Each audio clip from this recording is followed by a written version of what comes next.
ಗೌಡ ಅಂತೇಳಿ ವಂಶ ಪಾರಂಪರ್ಯ ಗಣಾಚಾರಿಗಳು ಶ್ರೀ ಮೈಲಾರಲಿಂಗೇಶ್ವರ ಸ್ವಾಮಿ ದೇವಸ್ಥಾನ, ದೊಡ್ಡಕೊಪ್ಪಲು ಗ್ರಾಮ, ಕೃಷ್ಣರಾಜನಗರ ತಾಲೂಕು. ನನಗೀಗ 64 ವರ್ಷ. ನಾನು ಸಾಮಾಜಿಕ ಕಳೆಯಲ್ಲೇ ಕೆಲಸ ಮಾಡ್ತಿದ್ದವನು.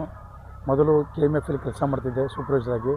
ಆ ನಂತರ ನಾನು ವಿಧಾನಸೌಧದಲ್ಲಿ 2-3 ಜನ MLA ಜೊತೆ ಕೆಲಸ ಮಾಡಿ ಅಲ್ಲಿಂದ ಗ್ರಾಮಕ್ಕೆ ಬಂದೆ. ನಾನು 2025 ಗ್ರಾಮಕ್ಕೆ ಬಂದಾಗ ಈ ರಸ್ತೆಯಲ್ಲಿ ನಾನು ನೋಡೋದಂಗೆ ಸುಮಾರು ಒಂದು 40-45 ವರ್ಷ 50 ವರ್ಷದಿಂದ ಈ ರಸ್ತೆ 8ರಿಂದ 10 ಅಡಿ ಅಷ್ಟೇ ಇತ್ತು. ಯಾವುದೇ ಸುಗಮ ಸಂಚಾರವಾಗಲಿ, ಜಾನುವಾರುಗಳಾಗಲಿ, ಕುರಿ ಮೇಕೆಗಳಾಗಲಿ, ರೈತರಾಗಲಿ, ಸಾರ್ವಜನಿಕರಾಗಲಿ, ರೈತರ ಬಂಡಿಗಳಾಗಲಿ, ಟ್ರ್ಯಾಕ್ಟರ್ಗಳಾಗಲಿ ಯಾವುದೂ ಕೂಡ ಹೋಗೋಕ್ಕಾಗ್ತಿರಲಿಲ್ಲ. ಅತ್ಯಂತ ಅಮೂಲ್ಯವಾದಂತಾಗಿ ನಮಗೆ ಮೂಲಭೂತ ಸೌಕರ್ಯ ಅಂತಂದರೆ, ಒಬ್ಬ ವ್ಯಕ್ತಿ ಈ ಗ್ರಾಮದಲ್ಲಿ ಸತ್ತರೆ ಆ ಸತ್ತಂಥ ವ್ಯಕ್ತಿಯ ಶವ ಸಂಸ್ಕಾರ ಮಾಡಲಿಕ್ಕೆ ನಮಗೆ ಕಣ್ಣೀರು ಬರ್ತಿತ್ತು. ಎಷ್ಟೋ ಬಾರಿ ಆ ಹೆಣಗಳನ್ನು ಹೊತ್ಕೊಂಡು ಹೋಗುವಾಗ ಆ ಮಾಬು ಅಂದರೆ ಏನಂತಾರೆ, ಸಾವಿರಾರು ಜನ ಬರ್ತಾರೆ ಶವ ಸಂಸ್ಕಾರ ಮಾಡೋಕ್ಕೆ. ಆ ಶವ ಸಂಸ್ಕಾರ ಮಾಡೋ ಟೈಮಲ್ಲಿ ಜನಗಳ ದಟ್ಟಣೆಯಿಂದ ಆ ಹೆಣಗಳನ್ನು ಕೆಳಗಡೆ ಹಾಕೊಂಡಿದ್ದು ಉಂಟು. ಆ ದಟ್ಟಣೆಯಿಂದ ಅಂಥ ಒಂದು ಕಿರಿದಾದ ಇಕ್ಕಟ್ಟಾದಂಥ ರಸ್ತೆ ಇತ್ತು. ಸುಮಾರು 55 ವರ್ಷದ ಜನಪ್ರತಿನಿಧಿಗಳು ಯಾರೂ ಇದಕ್ಕೆ ಸ್ಪಂದಿಸಲಿಲ್ಲ. ಯಾವ ಅಧಿಕಾರಿಗಳು ಕೂಡ ಇದಕ್ಕೆ ಸ್ಪಂದಿಸಲಿಲ್ಲ. ಅಂಥ ಟೈಮ್ನಲ್ಲಿ ನಮಗೆ ಇವತ್ತು KNGR ತಾಲೂಕಿನಲ್ಲಿ ಬಂದಿರತಕ್ಕಂಥ ತಾಲೂಕು ದಂಡಾಧಿಕಾರಿಗಳು ಮತ್ತು ತಹಸೀಲ್ದಾರ್ ಅವರಂಥ ಜಿ ಸುರೇಂದ್ರಮೂರ್ತಿ ಅವರಿಗೆ ನಾನು 4/4/2026 ಅರ್ಜಿ ಕೊಟ್ಟೆ. ಸರ್, ಈ ಥರ ನಮಗೆ ನಮ್ಮೂರಲ್ಲಿ ತುಂಬ ತೊಂದರೆ ಆಗಿದೆ, ಈ ಥರ ರಸ್ತೆ ಇಲ್ಲ, ಇಲ್ಲಿ ಏನಾರು ಮಾಡಿ ಸಹಾಯ ಮಾಡಬೇಕು, ಸರ್ವೆ ಮಾಡಿಸ್ಕೊಟ್ರೆ ನಾನು ರಸ್ತೆ ಮಾಡಿಸ್ಕೊಡ್ತೀನಿ ಸರ್ ಅಂತ ಹೇಳಿ ಅವ್ರಿಗೆ ಅರ್ಜಿ ಕೊಟ್ಟಾಗ ಪಾಪ ಆ ಪುಣ್ಯಾತ್ಮರು ನಮಗೆ ನಮ್ಮ ಅರ್ಜಿಗೆ ಸ್ಪಂದನೆ ಮಾಡಿ ತುರ್ತಾಗಿ ಸರ್ವೆ ಮಾಡಿಸಿ ಅಧಿಕಾರಿಗಳು ಕಳಿಸಿ, ಆಮೇಲೆ ಕಂದಾಯ ಅಧಿಕಾರಿಗಳನ್ನೆಲ್ಲ ಕಳಿಸಿ ಸರ್ವೆ ಮಾಡಿಸಿ ಅಳತೆ ಮಾಡಿಸಿ ನನಗೊಂದು ಮಾತು ಹೇಳಿದ್ರು ಅವರು, ಬೇರೇಶ್ವರ ನಾವೆಲ್ಲ ಮಾಡಿಸಿದ್ದೀವಿ, ನಾನು ಖುದ್ದು ಗ್ರಾಮಕ್ಕೆ ನಾನು ಕೂಡ ಭೇಟಿ ಮಾಡಿದ್ರು ಅವರು ಕೂಡ. ಈಗ ನಮ್ಮಲ್ಲಿ ಕಂದಾಯ ಇಲಾಖೆಯಲ್ಲಿ ಯಾವುದೇ ಫಂಡ್ ಇಲ್ಲ, ಬೇರೆ ಎಲ್ಲರೂ ಟ್ರೈ ಮಾಡಿ ನೀವು ಫಂಡಿಗೆ ಅಂತೇಳಿ ಕೇಳಿದರು. ನಾವು ನಮ್ಮ ಮಾನ್ಯ ಶಾಸಕರಿಗೆ 2-3 ಬಾರಿ ಅರ್ಜಿ ಕೊಟ್ಟೆ. ಆ ಅರ್ಜಿಗೆ ಏನು ಮನ್ನಣೆ ಕೊಡಲಿಲ್ಲ ಅವರು. ಮತ್ತು ನಾಡಪ್ರಭು ಕೆಂಪೇಗೌಡ ಜಯಂತಿ ದಿನ ನಾನೇ ಖುದ್ದಾಗಿ ಹೋಗಿ ಡಯಾಸಲ್ಲಿ ತಹಸೀಲ್ದಾರ್ ಎದುರುಗಡೆ ಅವರ ಹೆಸರಿಗೆ ಒಂದು ಅರ್ಜಿ ಕೊಟ್ಟೆ. ಇದು ತುಂಬ ತುರ್ತಾದ ಕೆಲಸ, ಅತ್ಯವಶ್ಯಕವಾದ ಕೆಲಸ, ದಯವಿಟ್ಟು ತಾವು ಮಾಡಿಕೊಡಿ ಅಂತೇಳಿ ಕೊಟ್ಟೆ. ಅವ್ರು ಇಸ್ಕೊಂಡ್ರು ಅಷ್ಟೇ, ಇನ್ನೇನು ಮುಂದುವರಿಲಿಲ್ಲ. ಮತ್ತು ಅದಾದ ನಂತರ ಒಂದು ವಾರದಲ್ಲಿ ನಾನು ಫೋನ್ ಮಾಡಿದೆ ಅವ್ರಿಗೆ, ನಾನು ಕೊಟ್ಟಂಥ ಅರ್ಜಿ ಮನವಿ ಏನಾಯ್ತು, ನಮಗೆ ದಯವಿಟ್ಟು ರಸ್ತೆ ಮಾಡಿಕೊಡಿ, ತುಂಬ ತೊಂದರೆ ಆಗ್ತಿದೆ, ಈಗ ನೀರಾವರಿ ಕಾಲ, ಎಲ್ಲರೂ ವ್ಯವಸಾಯ ಮಾಡುವಂಥ ಕಾಲ, ದಯವಿಟ್ಟು ಮಾಡಿಕೊಡಿ ಅಂತ ಕೇಳಿದಾಗ ಅವರು ನನ್ನಲ್ಲಿ ಯಾವುದೇ ರೀತಿ ಫಂಡ್ ಇಲ್ಲ, ಮಾಡಿಕೊಡೋಕ್ಕಾಗಲ್ಲ ಅಂತ ಹೇಳಿದರು ಈ ಮಾನ್ಯ ಶಾಸಕರು. ಈಗ ಯಾವುದು ಫಂಡ್ ಇಲ್ಲ ನಮ್ಮ ಹತ್ರ ಅಂತ ಹೇಳಿದರು.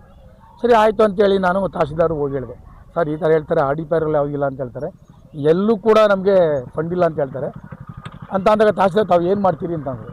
ಇಲ್ಲ ಸರ್, ನನ್ನ ಹುಟ್ಟೂರಿಗೆ ನಾನು ಒಂದು ರಸ್ತೆ ಮಾಡಿಸ್ಕೊಡೋಷ್ಟು ನನಗೆ ಭಗವಂತ ಶಕ್ತಿ ಕೊಟ್ಟಿಲ್ಲ ಅಂತ ಅಂದ್ಕೊಂಡಿಲ್ಲ. ನಾನು ಈ ರಸ್ತೆನ ಮಾಡಿಸ್ತೀನಿ.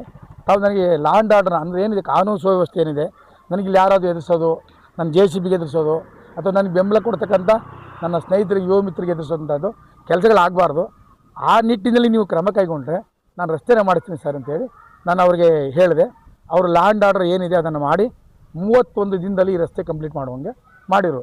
ಈ ಕೀರ್ತಿ ಯಾರಿಗೆ ಫಸ್ಟ್ ಸಲ್ಲಬೇಕಂದ್ರೆ ನಮ್ಮ ತಹಸೀಲ್ದಾರ್ ಜಿ ಸುರೇಂದ್ರಮೂರ್ತಿ ಅವರು ಸಲ್ಲಬೇಕು, ಅವರ ಅಧಿಕಾರಿ ವರ್ಗದವರು ಸಲ್ಲಬೇಕು. ಅವರ ಏನು ಕಂದಾಯ ಇಲಾಖೆ ಅಧಿಕಾರಿಗಳು, ಸರ್ವೆ ಇಲಾಖೆ ಅಧಿಕಾರಿಗಳು, ಮತ್ತು RDPR ನಮ್ಮ ಗ್ರಾಮ ಪಂಚಾಯಿತಿಯ ಗ್ರಾಮಾಭಿವೃದ್ಧಿ ಅಧಿಕಾರಿಗಳು ಎಲ್ಲರೂ ಕೂಡ ಬಂದಿದ್ರು. ಇಲ್ಲಿಗೆ RF4 ಬಂದಿದ್ದರು. ಇವರೆಲ್ಲರೂ ಬಂದು ನಿಂತ್ಕೊಂಡು ನನಗೆ ಸಹಕಾರ ಕೊಟ್ಟಾಗ ನನಗೊಂದು ಆರ್ಯಬಲ ಬಂತು, ನಾನು ಇಲ್ಲಿ ಏನಾದ್ರು ಕೆಲಸ ಮಾಡ್ಬೋದು.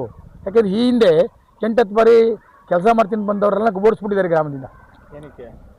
ಒತ್ತುವರಿ ಬಿಡಬೇಕಲ್ಲ ಅಂತ, ಜಮೀನು ಒತ್ತುವರಿ ಬಿಡಬೇಕಲ್ಲ, ಅಷ್ಟೇ ಒತ್ತುವರಿ ಮಾಡ್ಕೊಬಿಟ್ಟಿದ್ದಾರಲ್ಲ, ಅದನ್ನೇ ಬಿಡಬೇಕಲ್ಲ ಅಂತೇಳಿ ಅವ್ರನ್ನೆಲ್ಲ ವಾಪಸ್ ಕಳಿಸಿದ್ರು. ಅಂದರೆ ಅವರು ಸುಂಬರೋದು, ಆಕೆ ಕಡೆ ಸ್ವಲ್ಪ ಮಣ್ಣಿಂಗೆ ಇಳೆಯೋದು ಮಾಡೋದು ಹಿಂಗೆ ಹೋಗ್ತಿತ್ತು, ಏನು ದೊಡ್ಡದಾಗಿ ಮಾಡ್ತಿರಲಿಲ್ಲ. ನನ್ನ ಉದ್ದೇಶ ಏನಿತ್ತು, ನಮ್ಮ ಪೂರ್ವಿಕರು KRS ಹಿನ್ನೀರಿನಿಂದ ಹಳೆಯ ಗ್ರಾಮದಲ್ಲಿ ಏನಿದ್ರಲ್ಲ ಆ ಗ್ರಾಮದಿಂದ ಬಿಟ್ಟು ಈ ಗ್ರಾಮಕ್ಕೆ ಶಿಫ್ಟ್ ಆದಾಗ, ದೊಡ್ಡಕೊಪ್ಪಲು ಗ್ರಾಮಕ್ಕೆ ಶಿಫ್ಟ್ ಆದಾಗ ಈ ರಸ್ತೆನ ಮಾಡ್ಕೊಂಡಿದ್ರು. ಬಹುಶಃ ಇದು 40 ಅಡಿ ಹತ್ತತ್ರ ಇತ್ತು ರೈ ಆವಾಗ ಮಾಡ್ಕೊಂಡಾಗ. ಆಗ ಹೊಲಲ್ಲ ಸರ್, ಹೊಲಗಳಿತ್ತಲ್ಲ ಮಾಡ್ಕೊಂಡಿದ್ರು. ಆ ಹೊಲಗಳನ್ನು ಇವ್ರೇನು ಮಾಡಿದ್ರು, ಬರ್ತಾ ಒತ್ತುವರಿ ಮಾಡ್ಕೊಂಡು 8ರಿಂದ 10 ಅಡಿಗೆ ನಿಲ್ಲಿಸಿದ್ರು. ಅಂಥ ಒಂದು ರಸ್ತೆಯಲ್ಲಿ ನಮಗೆ ಓಡಾಡೋಕ್ಕೆ ನಮಗೆ ಬೇಜಾರಾಗೋದು.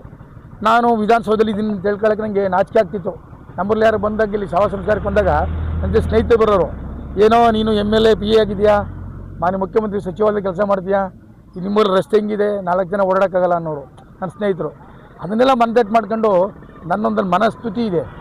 ಆ ಮನಸ್ಥಿತಿಯಲ್ಲಿ ಏನು ಮಾಡಿದೆ, ಏನಾದರೂ ಈ ಗ್ರಾಮಕ್ಕೆ ನಾನು ಮಾಡಬೇಕು, ಸಹಾಯ ಮಾಡಬೇಕು. ಇಲ್ಲಿ ಹುಟ್ಟಿದ್ದೀನಿ ನಾನು, ಈ ಜನರು ನನಗೆ ಹಾಲು ಕುಡಿಸಿ ಬೆಳೆಸಿದ್ದಾರೆ, ಈ ಅನ್ನ ಹಾಕಿ ಬೆಳೆಸಿದ್ದಾರೆ. ಇವತ್ತು ನಾನು ಈ ಒಟ್ಟಿಗೆ ಜನ ಬೆಳೆದಿದ್ದೀನಿ. ಇವತ್ತು ಏನು ತೊಂದರೆ ಇಲ್ಲ. ಈ ಗ್ರಾಮಕ್ಕೊಂದು ರಸ್ತೆ ಮಾಡಿಕೊಡೋಣ ಅಂತೇಳಿ ಮಾನ್ಯ ತಹಸೀಲ್ದಾರವರ ಸಹಕಾರ ತಗೊಂಡು, ಮನೆ ಪೊಲೀಸ್ ಇದೇ ಇಲಾಖೆ ಅಧಿಕಾರಿಗಳ ಸಹಕಾರ ತಗೊಂಡು, ನಮ್ಮ ಗ್ರಾಮದ ಸಮಸ್ತ ಯಜಮಾನರಿಂದ ಹಿಡಿದು, ಯುವಕರಿಂದ ಹಿಡಿದು, ಗುರುಹಿಯರಿಂದ ಹಿಡಿದು, ನಮ್ಮ ಮಾತಾ ಪಿತೃ ಸಮಾನರಂಥ ಹೆಣ್ಮಕ್ಳಿಂದ ಹಿಡಿದು ಅವರೆಲ್ಲರ ಸಹಕಾರದೊಂದಿಗೆ ಯಾವುದೇ ಗಲಾಟೆಗಳಾಗದಾಗೆ, ಈ ರಸ್ತೆ ಯಾವುದೇ ಗಲಾಟೆ ಆಗಲಿಲ್ಲ. ನಾನು ಮಾಡೋ ಟೈಮ್ನಲ್ಲಿ ಈ ರಸ್ತೆಯಲ್ಲಿ ಯಾರೂ ಗಲಾಟೆ ಮಾಡಲಿಲ್ಲ. ಎಲ್ಲರೂ ಅವರ ಜಮೀನು ಪಕ್ಕದಲ್ಲಿ ನಿಂತ್ಕೊಂಡು ಟ್ರಂಚಿನ್ ಮಾಡಿಸ್ಕೊಂಡು ರಸ್ತೆಗೆ ಸಹಕಾರ ಮಾಡೋಕ್ಕೆ ನನಗೆ ಅನುಕೂಲ ಮಾಡಿಕೊಟ್ರು. ಹಾಗಾಗಿ ಈ ರಸ್ತೆಯನ್ನು ನಾನು ಮಾಡಲಿಕ್ಕೆ ಅನುಕೂಲ ಆಯಿತು. ನನ್ನ ಸ್ವಂತ ಹಣದಿಂದ ಆಯಿತು. ನಾನು ಯಾವುದೇ ಸರ್ಕಾರದಿಂದ ಅನುದಾನ ಆಗಲಿ, RDPR ಡಿಪಾರ್ಟ್ಮೆಂಟ್ ಆಗಿರ್ಬೋದು, PW ಡಿಪಾರ್ಟ್ಮೆಂಟ್ ಇರ್ಬೋದು, ಇನ್ನಿತರ ಯಾವುದೇ ಡಿಪಾರ್ಟ್ಮೆಂಟ್ ಇರ್ಬೋದು, ಅಥವಾ ಶಾಸಕರ ಅನುದಾನ ಇರ್ಬೋದು, ಅಥವಾ ವಿಧಾನ ಪರಿಷತ್ ಸದಸ್ಯರ ಅನುದಾನ ಇರ್ಬೋದು, ಮತ್ತು MP ನಮ್ಮ ಮಾನ್ಯ ಲೋಕಸಭಾ ಸದಸ್ಯರ ಅನುದಾನ ಇರ್ಬೋದು, ಯಾವುದನ್ನೂ ನಾನು ತಗೊಂಡಿಲ್ಲ. ನನ್ನ ಸ್ವಂತ ನಾನೇನು ಶ್ರಮಪಟ್ಟು ಸಂಪಾದನೆ ಮಾಡಿದ್ನೋ ಆ ಹಣದಿಂದ ನಾನು ಈ ರಸ್ತೆಯನ್ನು ಮಾಡಿಸಿ ನನ್ನ ಗ್ರಾಮದ ರೈತರ ಸೇವೆ ಮಾಡೋಕ್ಕೆ ಒಂದು ಅನುಕೂಲ ಆಯ್ತಾರೆ ಈ ಮೂಲಕ. ಅದಕ್ಕೆ ನನಗೊಂದು ಹೆಮ್ಮೆ.